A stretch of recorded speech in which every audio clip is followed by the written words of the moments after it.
Due to the border issues in India's Sikkim, the tensions between India and China have been on a rise for a while.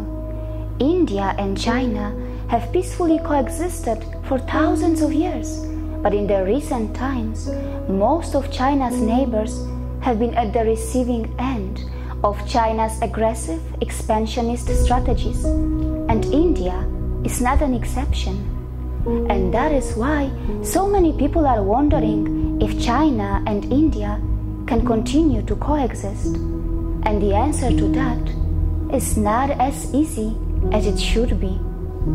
The 21st edition of the Malabar naval exercise is currently taking place in the Bay of Bengal, and the navies of India, Japan, and the US are the participants. Around 95 aircrafts, 16 ships, and 2 submarines are involved in this naval exercise. India is not extremely happy about China's maritime activities in the Indian Ocean. China's engagement with the nations which surround India has increased. The Indian Ocean has the routes for China's trade and oil imports. Probably for China, Indian Ocean is the place where it feels vulnerable, and it is China's insecurities in that region which is pushing its idea to be fully war-ready. But the question is, if China really needs to feel so much insecure in the Indian Ocean, especially when India has presented itself as a responsible power? There is no doubt that on paper, India has some distance to cover in order to catch up with China. India does have its share of chaos, and that is visible in things like corruption and poor bureaucracy that still continue to haunt India even today. As far as China is concerned, India has repeatedly and optimistically looked for a peaceful coexistence with them. But can India achieve a peaceful coexistence with China if the Chinese do not cooperate? Is there a possible way that one can understand mindsets of the Chinese? There may be many geopolitical reasons or the reasons related to economy that affect the Chinese minds, but the question is, if there is something more to it? No, I'm not talking about their famous fake food scandals or the fake islands that they have built in the South China Sea. I am actually talking about China's one-child policy that went on for many decades and has potentially produced an entire generation of humans in a strange environment. How can you teach coexistence to those countries where for many decades most of the citizens did not even have a chance to grow up in a house with their own siblings? Because it is your siblings who you first learn coexistence from.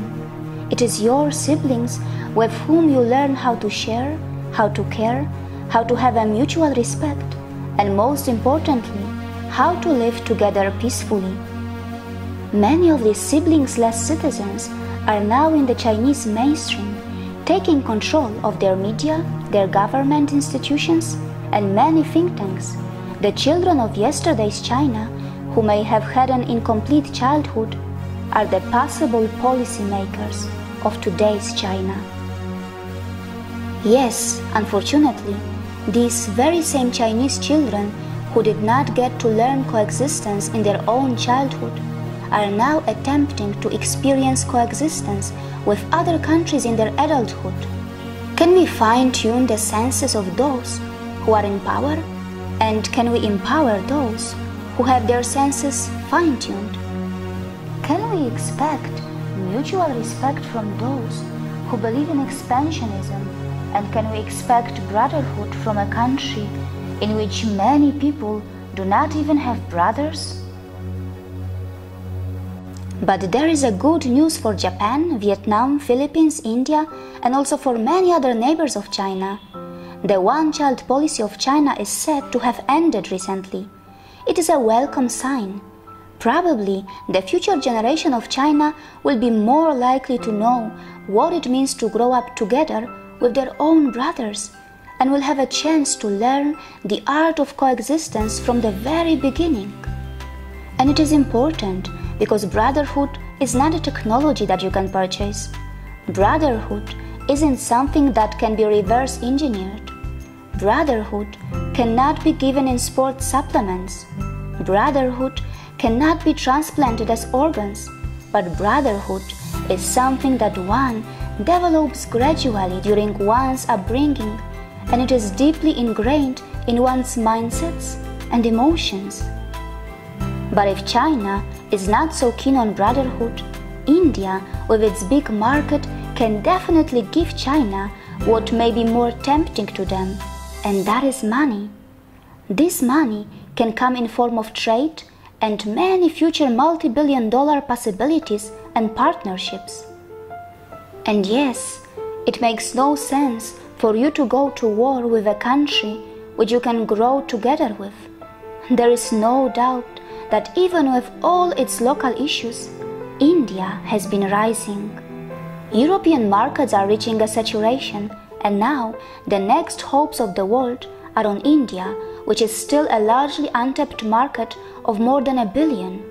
China desperately wants to compete against the United States and become a superpower, and its dream can stay alive only when there is peace with India.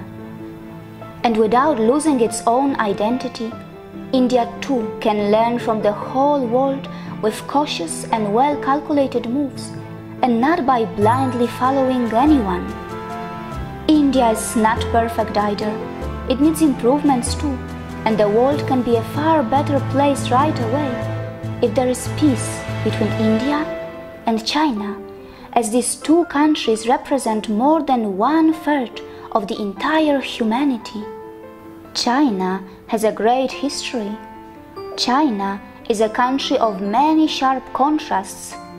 China is a manufacturing giant, and probably the China of today needs a bit of its own ancient wisdom from Confucius, who gave them this beautiful message.